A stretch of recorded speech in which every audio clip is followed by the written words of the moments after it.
Okay, good day class. Today's topic is construction contracts.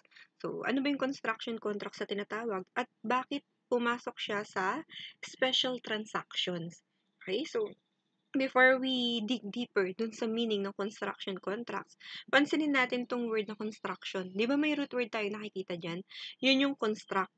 So, ibig sabihin, bubuo ka. Bubuo ka ng ano? To construct yung mga assets. Dun sa ating intermediate accounting.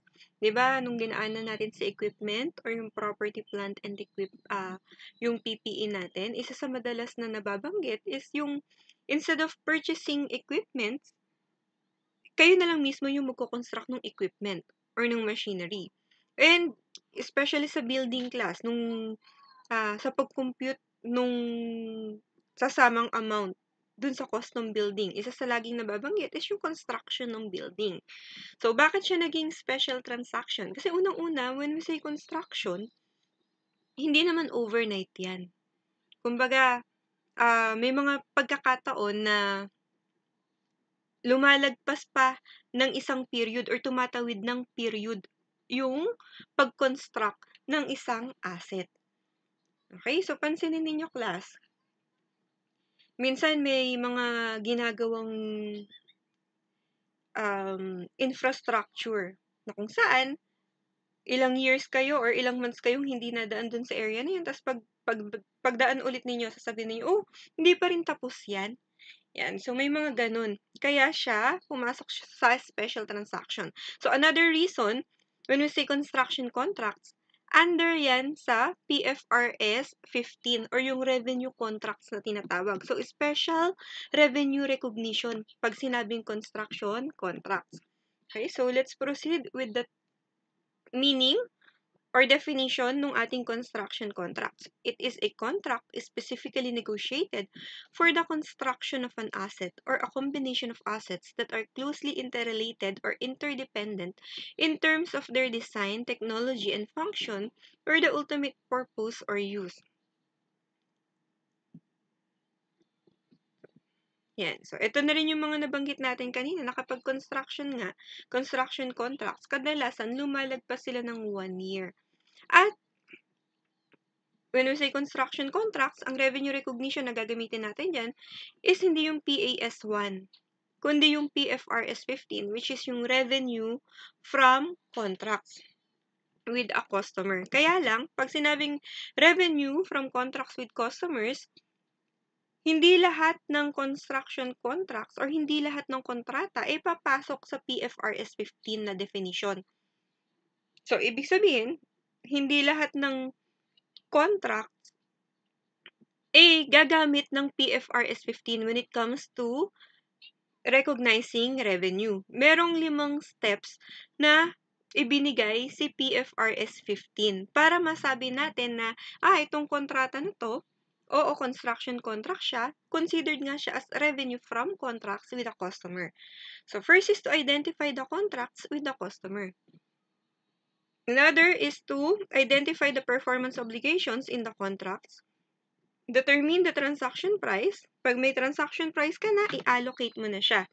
I-allocate mo saan? Dun sa performance obligation. And last step is to recognize revenue when the performance obligation is satisfied. So, parang ang dali lang, di ba? Kung titignan natin. Kaya lang, bawat steps na yan, may mga certain conditions. So, unahin natin yung identify the contracts with the customer. Okay, so, masasabi natin ng isang kontrata ay nakapaloob kay PFRS 15 kapag present itong mga to. Okay, yung parties have approved the contract. So, dapat lang naman talaga na both parties mag-a-agree sila dun sa kung ano man yung kontrata nila, nasa kontrata. And isang patunay na nag-a-agree sila dyan is parehong party may pirma. Pumipirma dun sa mismong kontrata. Yung ibang kontrata nga, class or memorandum of agreement na tinatawag, bawat page pinipirmahan ng bawat party. So, each party's rights and payment terms are identifiable. So, pinag-isa ko na lang to, class. Kung dun sa mga nag-advance reading, mapapansin ninyo, magkahiwalay itong dalawa. Dito, pinag-isa ko na lang sila. Okay, so, tuloy natin. Contract has commercial substance. Ibig sabihin yung tinatawag natin before nung lower years natin yung substance over form. So, it is probable that the consideration will be collected. So, mahalaga yung mga yan. Tatandaan natin yung mga yan. Kasi isa lang dyan sa mga yan ang mawala, hindi na pwedeng gamitin si PFRS 15 sa isang kontrata. Okay? What if naman? Diba sabi natin, kailangan lahat ng yan present. Paano kapag hindi or may isang nawawala dyan sa mga yan? Pero, yung customer natin or yung client natin, nagbayad na sa atin. So, ikaw may-ari ka ng negosyo. Pwede mo bang sabihin na, ay, hindi customer, ibabalik ko yung payment mo kasi nireview ko yung kontrata natin. Meron palang isa na na-miss out na isang requirement si PFRS 15 na na-miss out natin. Yan, so ibabalik ko yung perang ibinayad mo. So walang ganong negosyante class. Kadalasan, kapag ka nag-advance na yung customer, tatanggapin niya talaga yun. Regardless, dun sa hinihinging requirement ng PFRS 15. So kapag ka ganon class, since hindi pa to pwedeng yung kontrata ng both parties, hindi pa natin makukonsider under the PFRS 15, whatever the amount na matatanggap ng entity, i-consider muna niya as liability or unearned income niya. Okay? So, liability or unearned income. Kailan niya pwedeng i-recognize as revenue yon? So, merong dalawang criteria. Una, the entity has no remaining obligation to transfer goods or services to the customer, and all or substantially all of the consideration has been received and non-refundable. So, bakit no remaining obligation na? Kasi maaaring na-perform na niya kung ano man yung obligation na napag-usapan nila.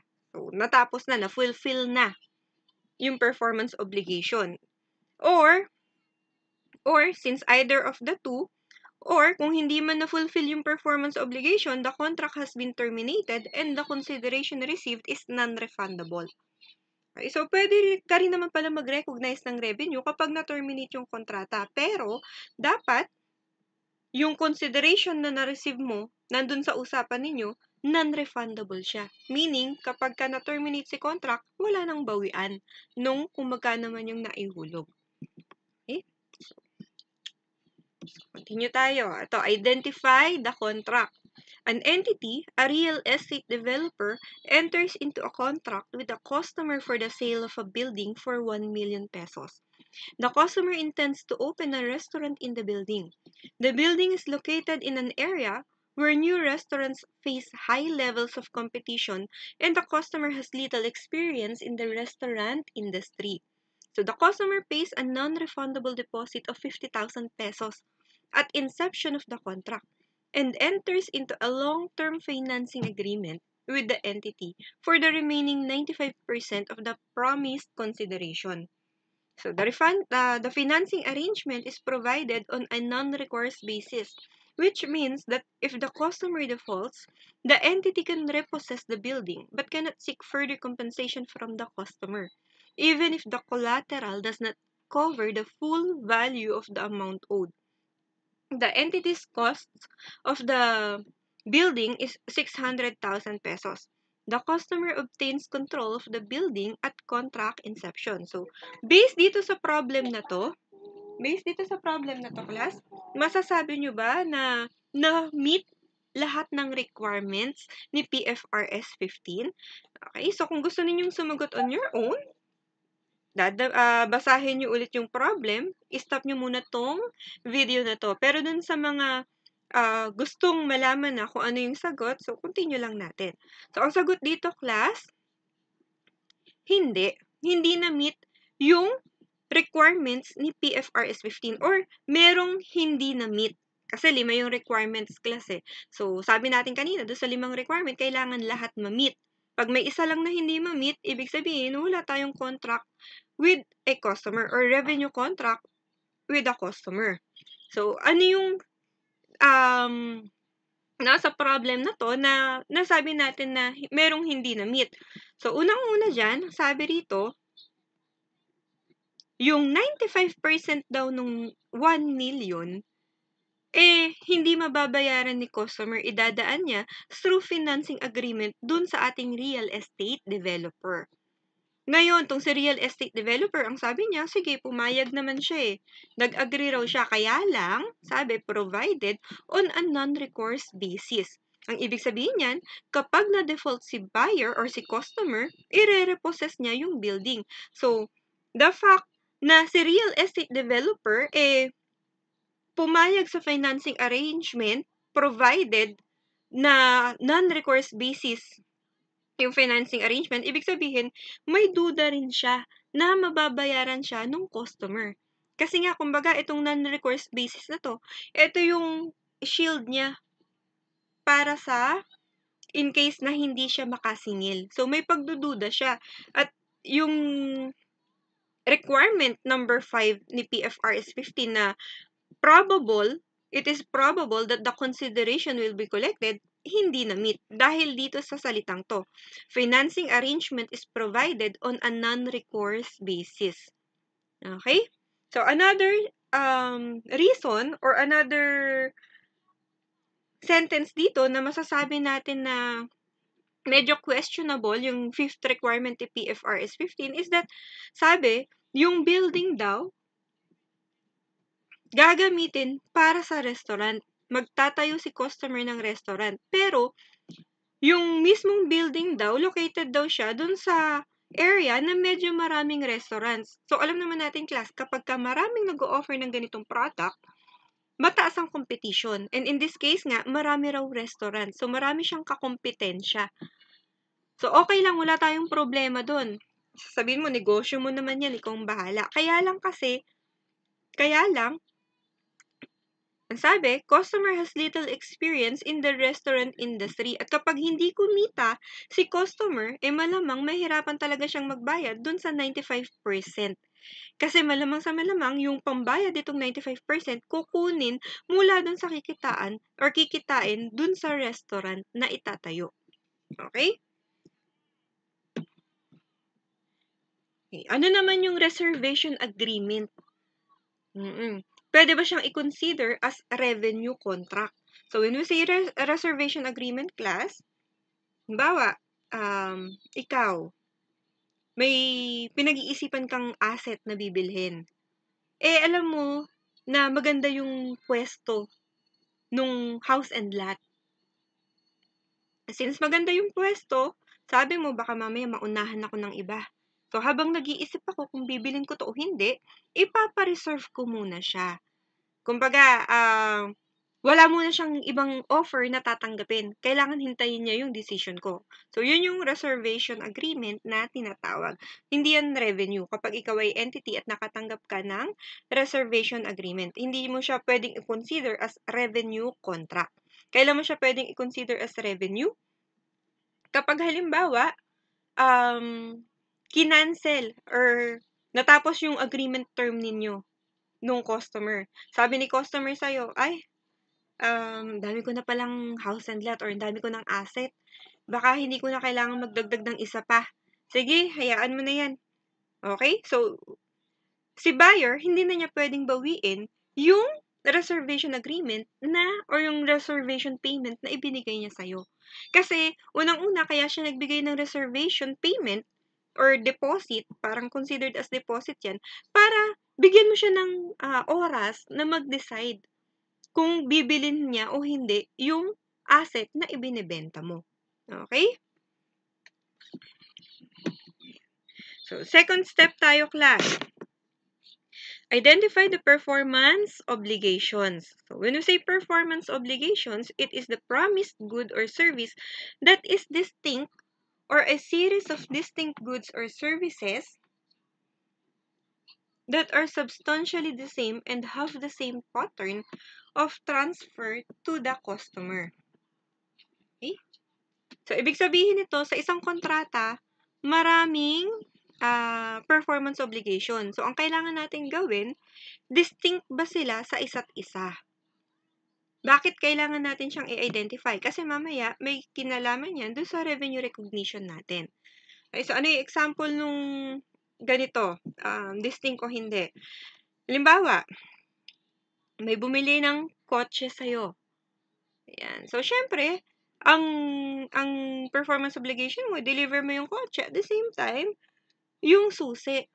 Okay, so kailangan, kumbaga, yung susi, hindi niya kayang mag-stand alone. Kasi ano namang gagawin ng buyer dyan sa susi lang? Kailangan, yung susi at yung kotse, pareho mong ma-deliver sa kanya. Kasi, magagamit mo lang yung isa kapag present yung isa. So, yun yung ibig sabihin kapag ka-distinct o hindi.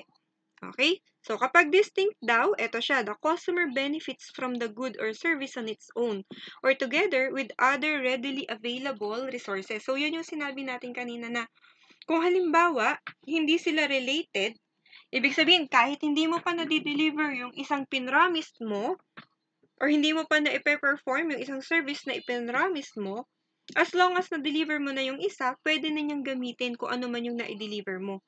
So, masasabi natin na nakapag-benefit siya doon sa kung ano man yung i-deliver mong item sa kanya. Another is, the good or service is separately identifiable from other goods or services in the contract.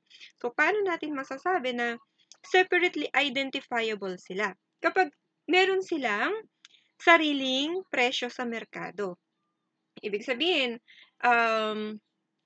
kapag halimbawa, ino-offer din siya nung entity sa ibang customer, hindi lang sa'yo. Or kapag halimbawa, ikaw naman yung customer, may kausap kang entity or constructor.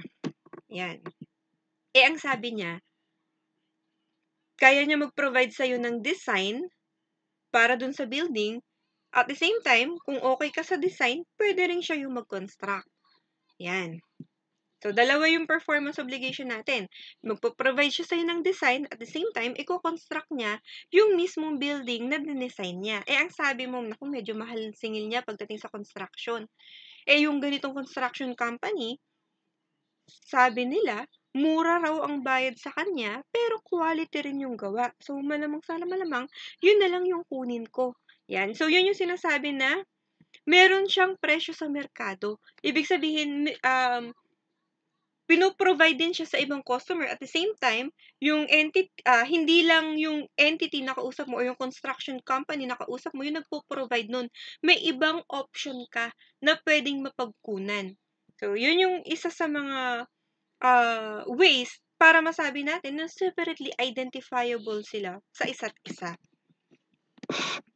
So, a promised good or service that is not distinct is combined with other promised goods or services until a bundle of goods or services that is distinct is identified.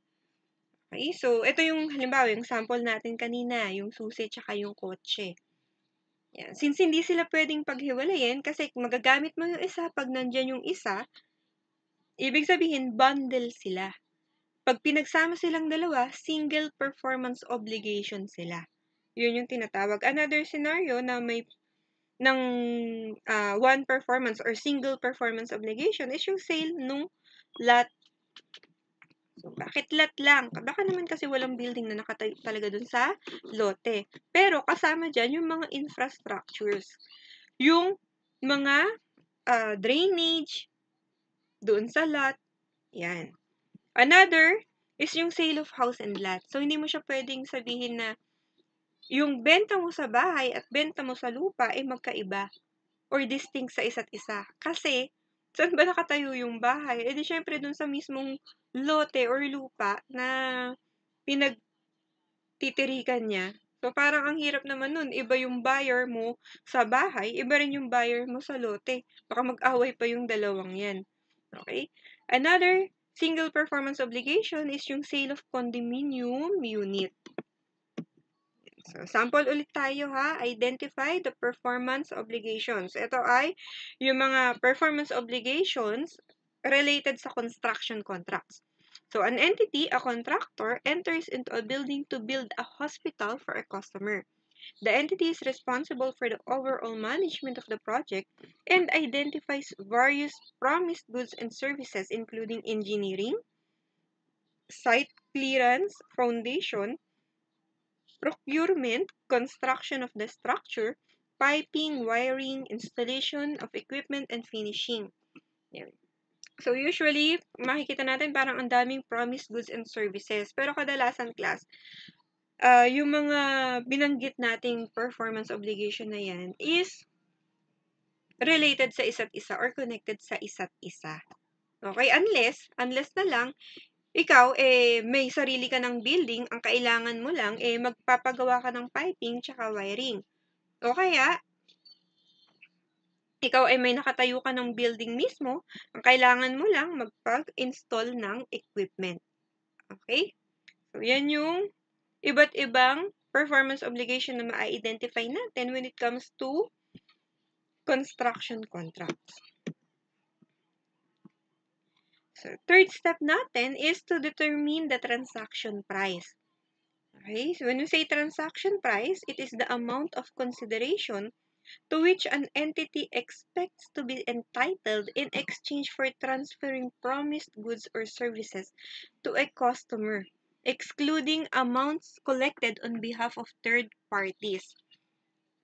Okay, since construction contracts ulit tayo, ang transaction price class is kadalasan yung contract price, yung agreement ni customer or ni client at nung ating construction company or nung ating entity.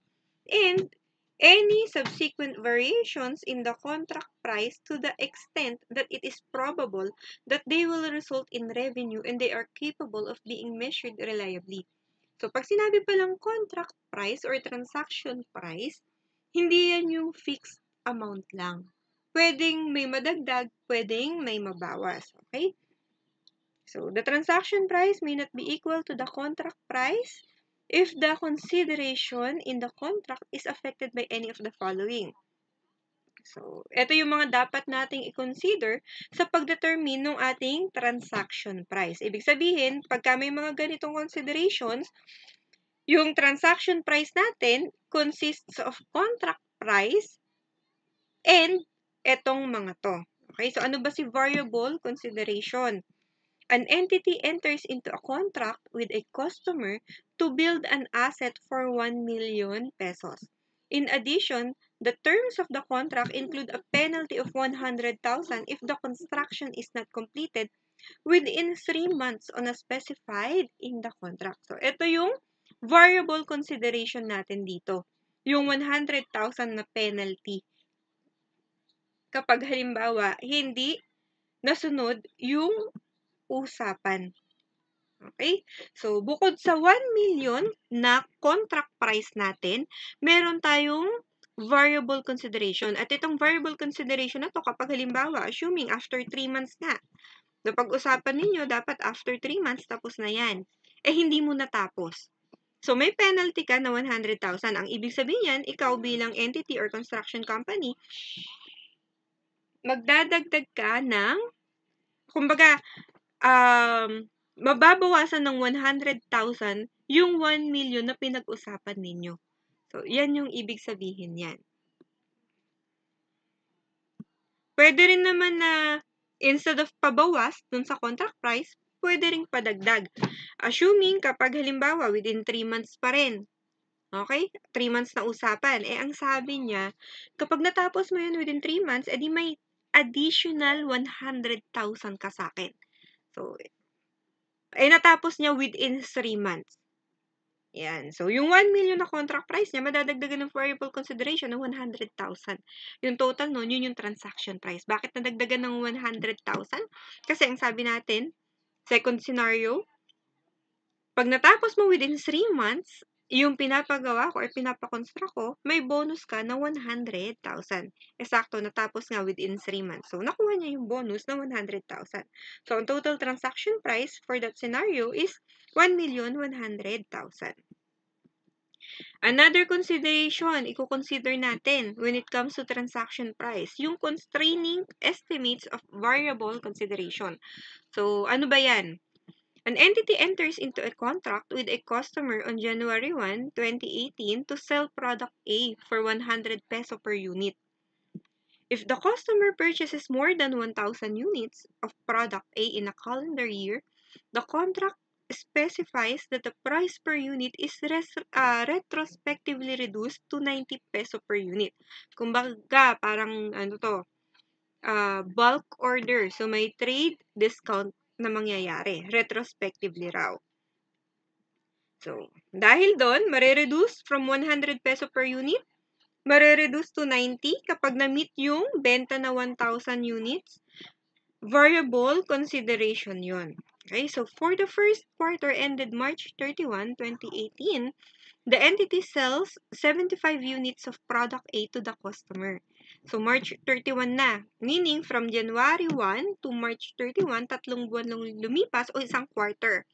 E di ba sa isang taon, merong 4 na quarter? Assuming na-maintain or na-sustain yung benta nung first quarter all throughout dun sa buong taon. All throughout the period.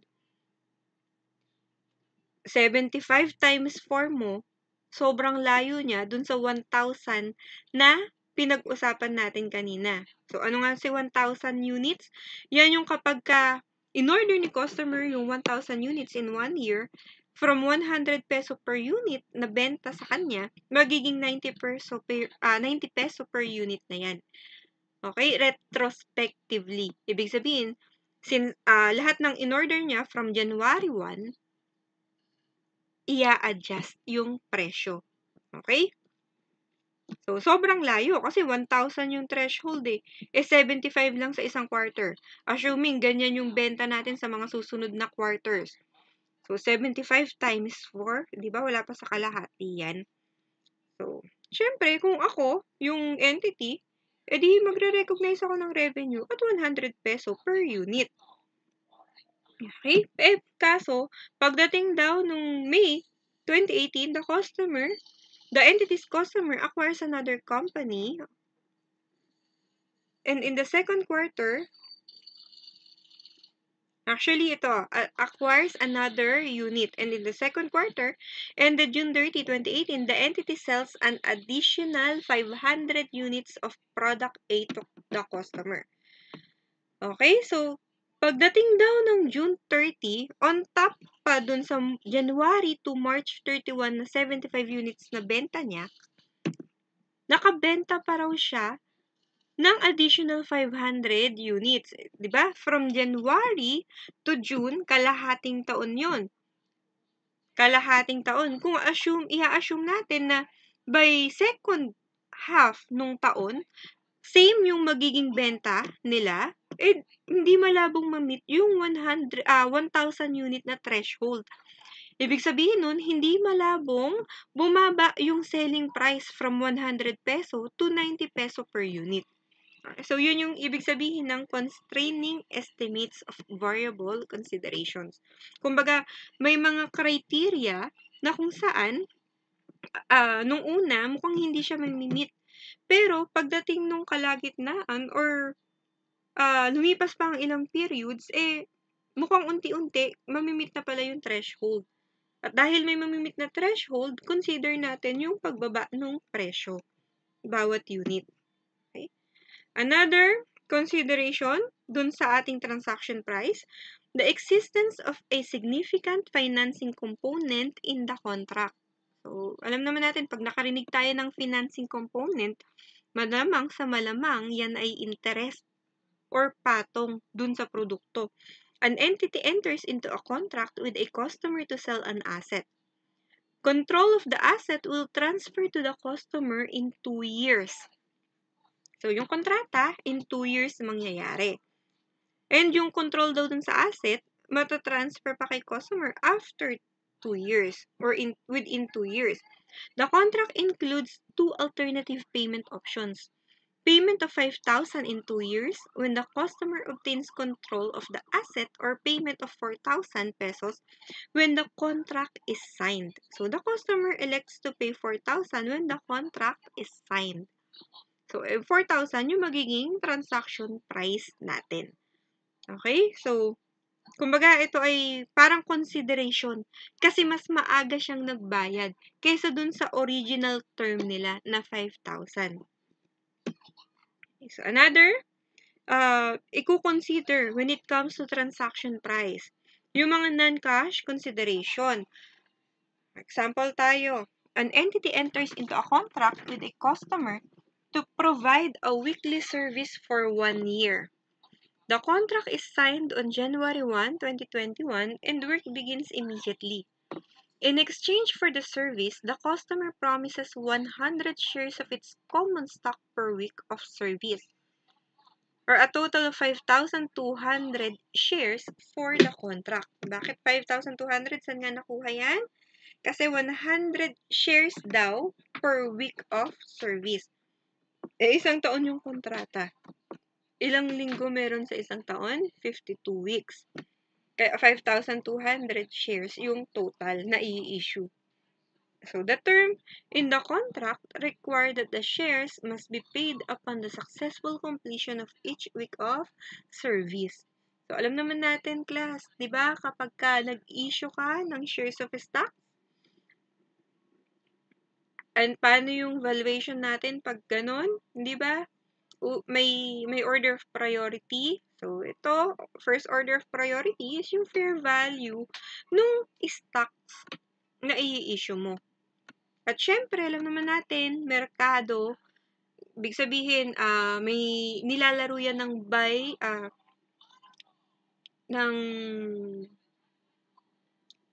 nilalaro yan ng mga bumibili at saka nagbebenta. Yung law nung natin, yung sa ating... Okay, so, pag sinabing merkado, hindi siya naka-fixed class. Okay, pwedeng tumaas, pwedeng pumaba, depende sa dami ng bumibili. Yung law of supply and demand ba natin? Okay, so kapag ka mas konti yung bumibili ng produkto mo or nung stocks ng entity, edi mas malamang sa malamang pababa yung presyo niyan. Yun. At kapag bumaba yung fair value niya, so dun sa period, kung kailan na-complete yung services, kailangan i-consider yun. Yun yung sinasabi natin na non-cash consideration. Another is yung consideration payable to a customer. So, bukod pa dun sa contract price, meron pa raw consideration payable to a customer. An entity that manufactures consumer goods enters into a one-year contract to sell goods to a customer that is a large global chain of retail stores. So, the customer commits to buy at least 15 million of products during the year. The contract also requires the entity to make a non-refundable payment of 1,500,000 to the customer at the inception of the contract. So, the 1,500,000 payment will compensate the customer for the changes it needs to make to its shelving to accommodate the entity's product.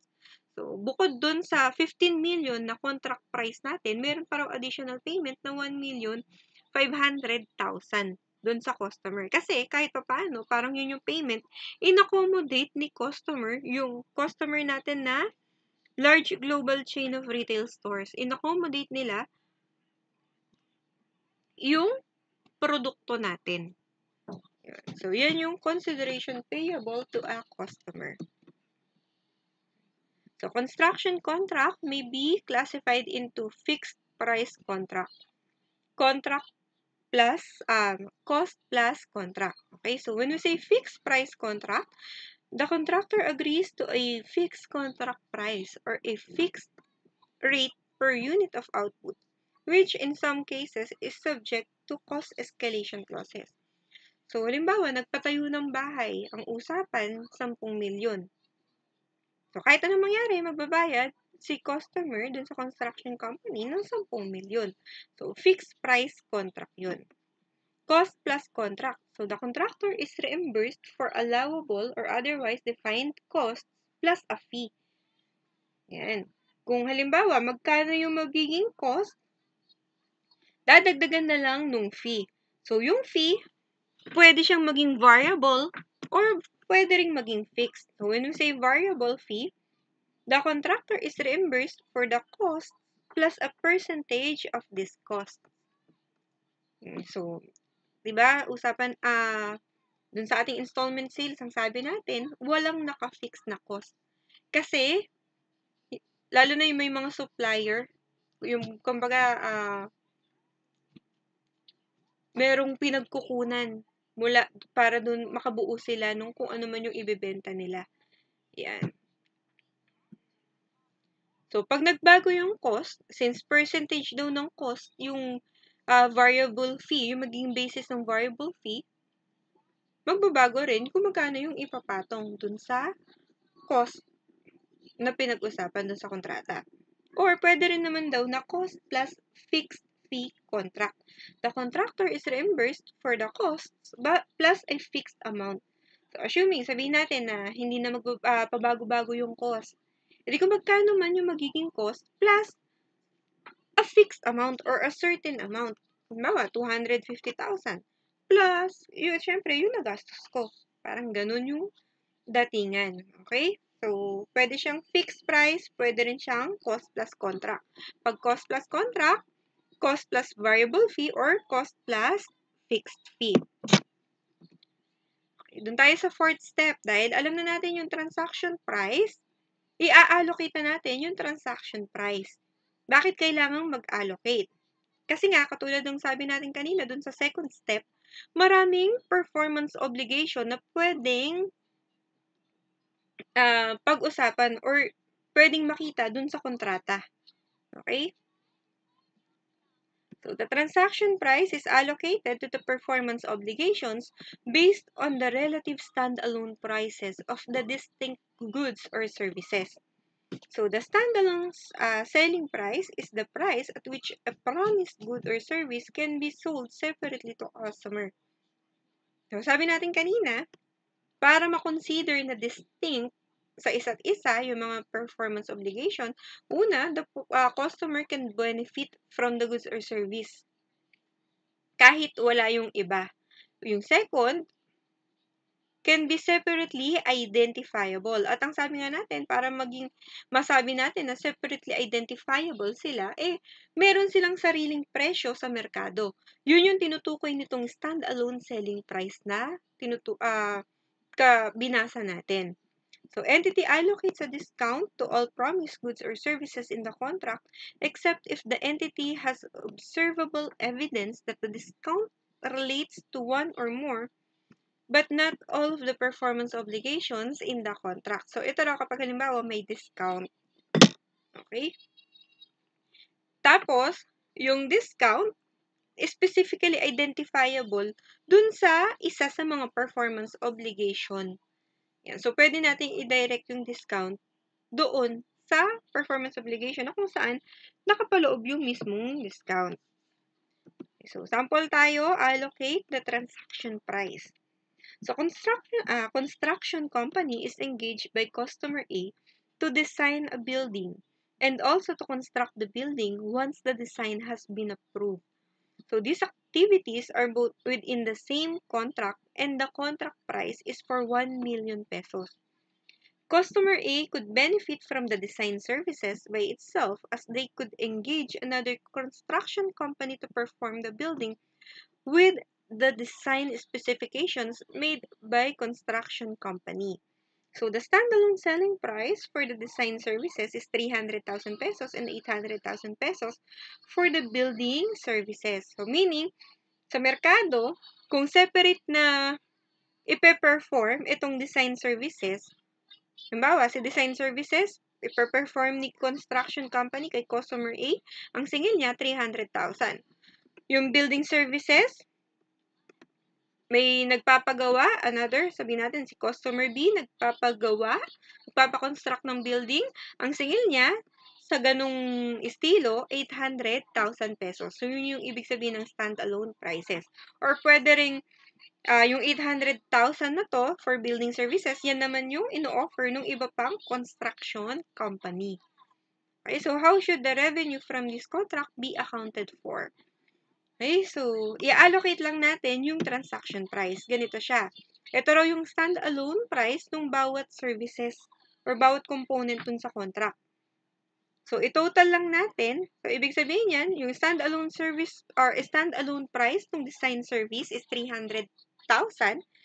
Divide mo lang dun sa total ng dalawang component or service component sa ating kontrata, 1,100,000. Tas, since ang sabi, balikan natin yung problem, ang sabi yung contract price daw ay 1 million. So, yung 1 million, yun yung hahatiin natin dun sa dalawa. Using their stand-alone prices. So, kay design services, yung revenue na mapupunta sa kanya, 1 million multiplied by 300,000 over 1,100,000. While yung construction services naman, yung 1 million na contract price, i-allocate using 800,000 pesos na stand-alone price niya divided by 1,100,000. So, yan yung ibig sabihin ng allocate the transaction price. Okay? So, since na-identify na natin na may kontrata, na-identify na rin natin kung ilan yung performance obligation na nakapaloob dun sa kontrata.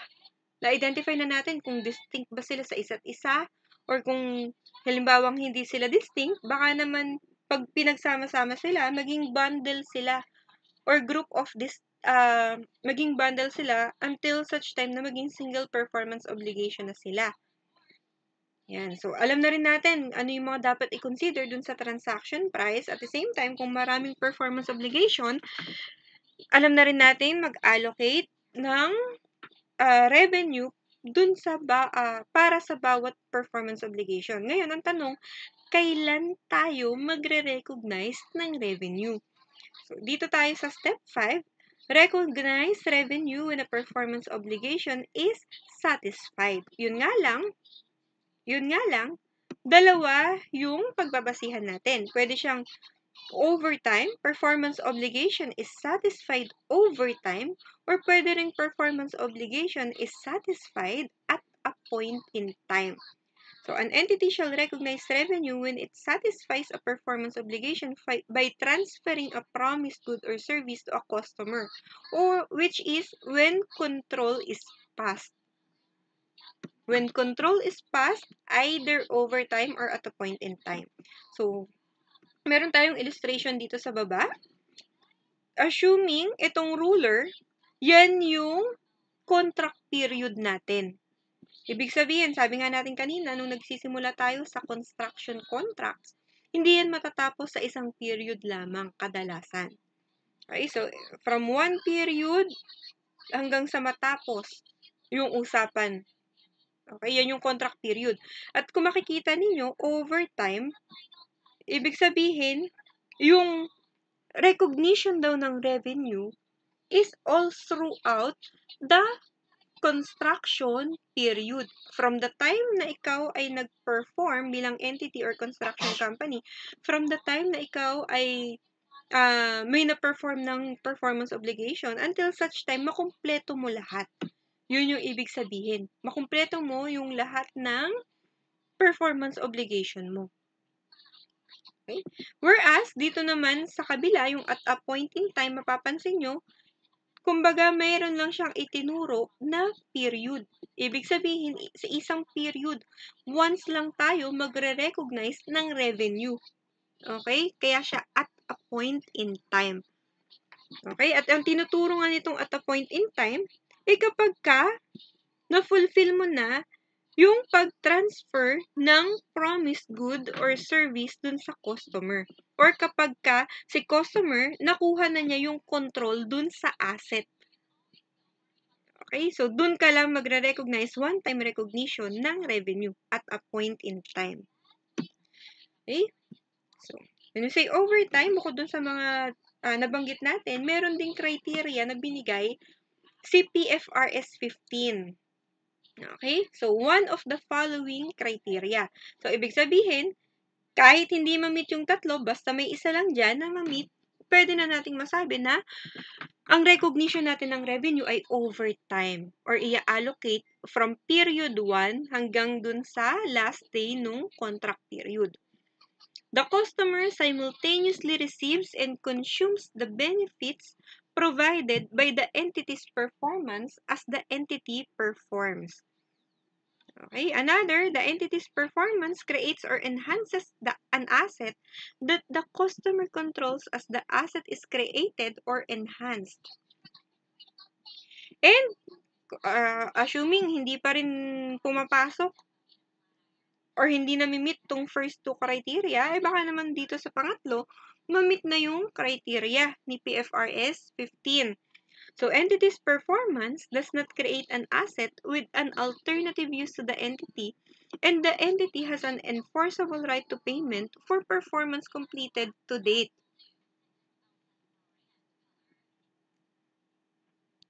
Okay? So, ano ibig sabihin ng mga yan?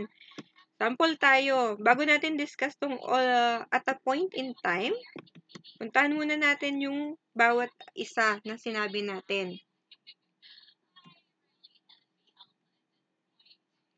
To. The customer simultaneously receives and consumes the benefits provided by the entity's performance as an entity performs. Ang example niyan is yung an entity enters into a contract to provide monthly payroll processing services to a customer for 1 year. Yan.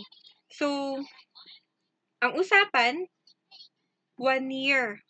Within 1 year, magpo-provide daw yung entity ng monthly payroll processing. So, masasabi mo ba na yung customer at contract inception pa lang, nag-benefit na mula dun sa usapan ni entity at nung customer? Di ba wala pa? Bakit wala pa? Kasi, kailan siya magbe-benefit? Di sa bawat period na magkikreate ng payroll process yung entity. Hindi mo naman pwedeng sabihin na hindi pwedeng sabihin ni entity na, teka lang, contract inception na kami nung aming customer.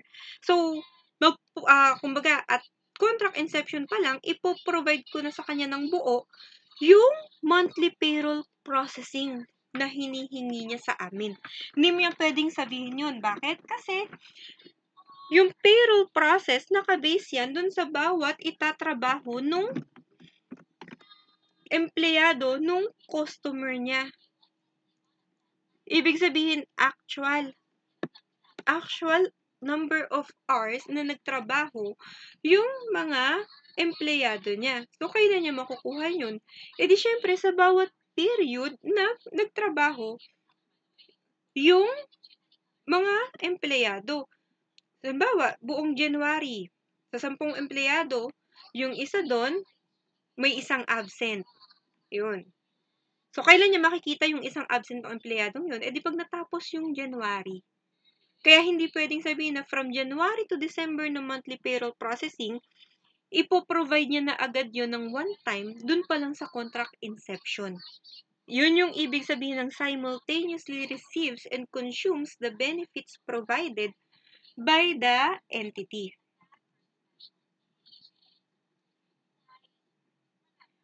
Okay, another, the entity's performance creates or enhances an asset that the customer controls as the asset is created or enhanced.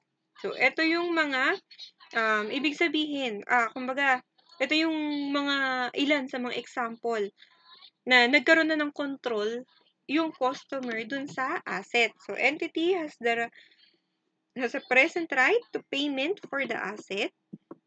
The customer has legal title to the asset. The entity has transferred physical possession of the asset. So, hindi lang basta physical possession class. Isa lamang siya dun sa mga examples na masasabi nating may control na si customer dun sa asset. Kasi katulad dito, yung legal title, yung na-transfer. Okay, so the customer has the significant risks and rewards of the ownership of the asset. The customer has accepted the asset. So, itong mga to, kapag present yung mga yan, hindi masasabi nating over time yung revenue recognition natin. So, assuming hindi pumasok dito sa dalawang to or hindi na-meet tong dalawang criteria na to, dito tayo sa pangatlo. Entity's performance does not create an asset with an alternative use to the entity.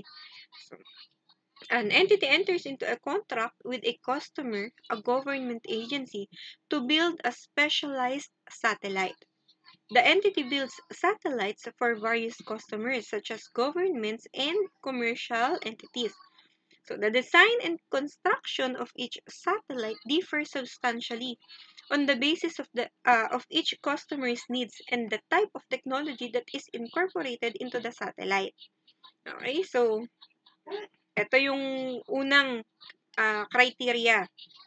Performance does not create an asset with an alternative use to the entity. Ibig sabihin, specifically made yung asset para dun sa customer. Parang sa atin, class, yung mga CPA, pag nag-audit sila, di ba maraming client yung ino-audit? So, yung na-create mo ba na auditor's report dun sa isang company, pwede mo ring i-apply or ipagamit dun sa isang client mo? Syempre hindi, di ba? Kailangan mo mag-perform ng panibagong audit procedures para dun sa isang client mo. So, ganun din yung ibig sabihin nito. Yung ipe-perform mo para dun sa sa customer mo, para sa kanya lang yun. Siya lang ang makakagamit nun. At the same time, hindi lang enough na hindi lang enough na wala raw alternative use para sa entity yung asset na makikreate niya or yung mape-perform niya. Dapat daw, the entity has an enforceable right to payment for performance completed to date. Okay? So, halimbawa,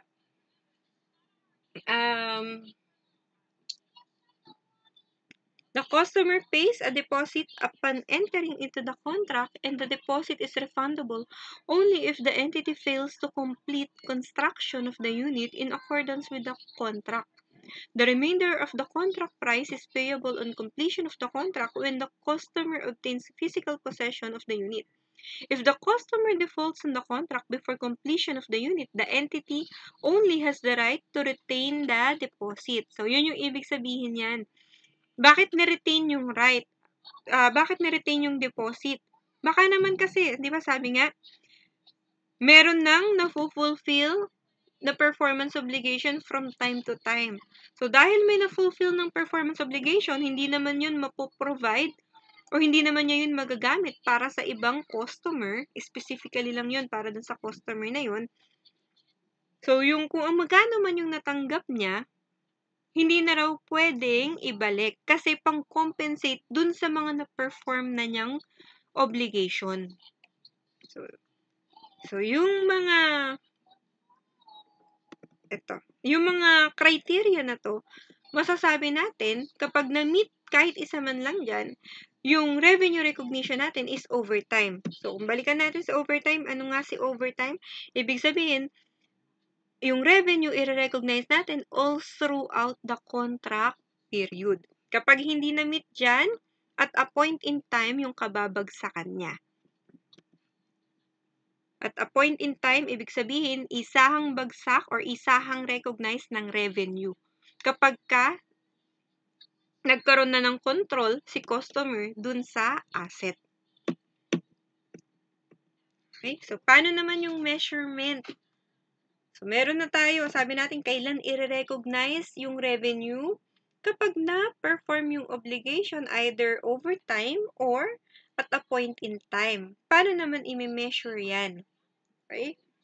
Ito ay recognize overtime. Merong dalawang way to measure. Yung output method at yung input method. Okay? So, when we say output, ano ba yung output? E di ano yung kinalabasan? Di ba usually mas mahirap mag-measure kung ano yung kinalabasan, lalo na kung wala pa naman talagang nagagawa. Kaya kadalasan yung input method yung ginagamit. Kasi ito, kumbaga, ito na yung pinerform mo eh. Ito na yung nape-perform mo at dahil may na-perform ka ng obligation, may na-incur ka ng cost dyan.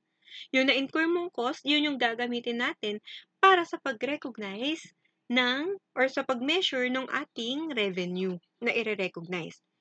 So, recognize revenue on the basis of efforts or inputs expended relative to the total expected units needed to fully satisfy a performance obligation. So, the most common application of the input method is the cost-to-cost method. Okay, so makikita nyo, meron nakalagay rito, percentage of completion. So, total costs incurred to date divided by estimated total contract cost. Limbawa, may usapan kayo, si entity, yung construction company natin, may usapan with a customer na mag-construct ng building. Ang contract price nila is 10 million. Ang sabi ni construction company, based from my past experiences, ang nagiging cost ko lang dyan, total cost ko na para sa lahat ay 600,000 pesos. 600,000 pesos yung cost ko. Ngayon, natapos yung first period. Yung na-incur pa lang talaga niya, 300,000 pesos. So, ibig sabihin, percentage of completion. Ang ine-expect niya, buong period, contract period, 600,000 pesos, yung ine-expect niyang gagastusin. Pero ngayon, ang nagagastos pa lang niya ay 300,000 pesos. So, 300,000 pesos divided by 600,000 pesos, 50%. Ibig sabihin, pwede niya sabihin na, 50% na yung natatapos ko doon sa construction. Okay? Yun yung ibig sabihin ng percentage of completion. Okay? So, ito yung total costs incurred to date, estimated total contract cost, at estimated cost to complete. Kumbaga, ayan yung nire-represent nila. Total cost incurred to date represent the cumulative costs incurred from the inception to the current reporting date. Ibig sabihin, katulad ng example natin kanina, ngayon, 300,000 na yung nai-incur kong cost. Kung by January or first quarter of the following period, nakapag-incur ako ng additional 100,000, edi yung cost natin as of March 31 of the following period is yung 300,000 na na-incur ko ngayong taon plus yung 100,000 na na-incur dun sa first quarter ng following period. So, estimated total contract costs pertain to the forecasted total costs of completing the contract. So, ito yung sinasabi natin kanina na ini-estimate ni construction company na 600,000 yung mai-incur niyang cost dun sa usapan niya with customer. And then, estimated cost to complete pertain to the anticipated additional costs required to fully complete the contract. Ibig sabihin, dun sa 600,000 daw yung estimate niya na mai-incur niya. May 300,000 tayo para dun sa first period, tapos may additional 100,000 tayo para sa first quarter nung second period. So, 400,000 na yung total costs incurred to date natin as of March 31 of second year. Magkano pa yung ini-estimate na mai-incur natin para makomplete yung project?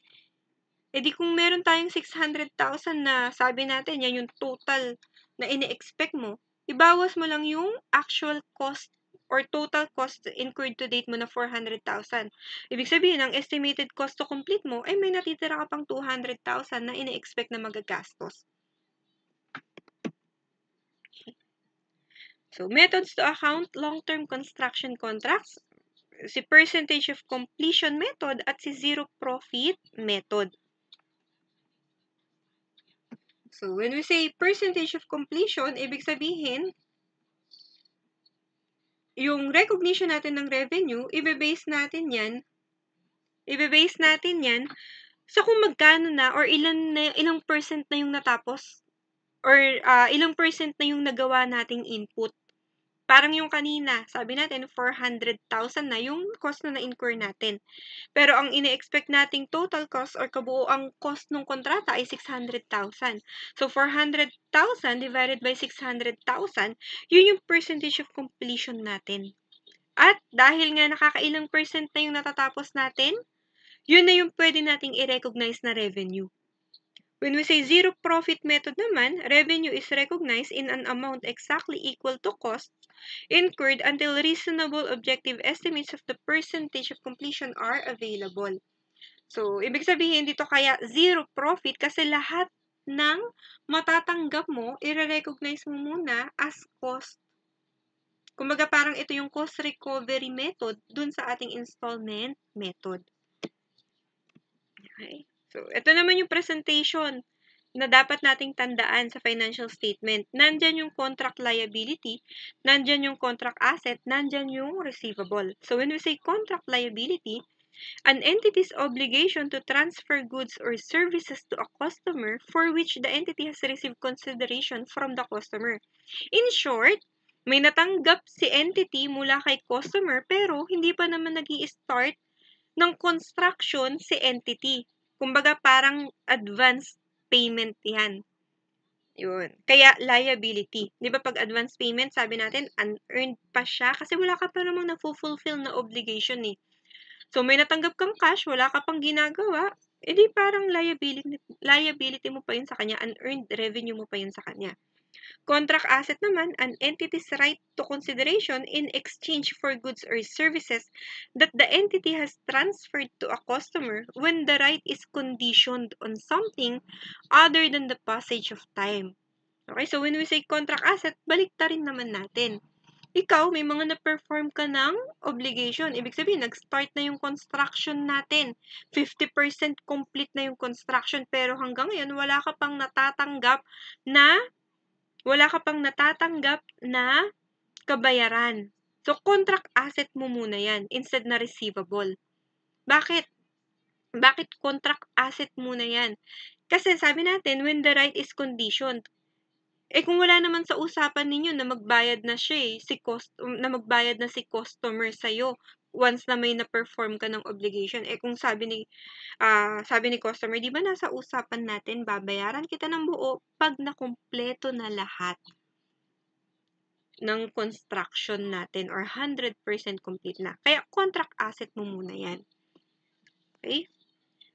Receivable, an entity's right to consideration that is unconditional. So, unconditional, ibig sabihin, wala nang kahit na anong pwedeng idahilan yung customer natin para hindi siya magbayad. So, ibig sabihin, dito nga, 100% fully completed na yung ating construction or 100% na fulfill na yung performance obligation pero hindi pa rin nagbabayad si customer. So, from contract asset, receivable mo na yan. That's the time na magre-recognize tayo ng receivable. Kasi wala nang pwedeng kahit anong idahilan si customer kasi 100% completed na yung performance obligation. Nakikinabang na siya dun sa performance obligation. Kaya yan ay receivable na. So, yung exercise problems natin or illustration, i-discuss ko sa next video natin or sa part 2 nitong construction contracts. For now, thank you so much for your time.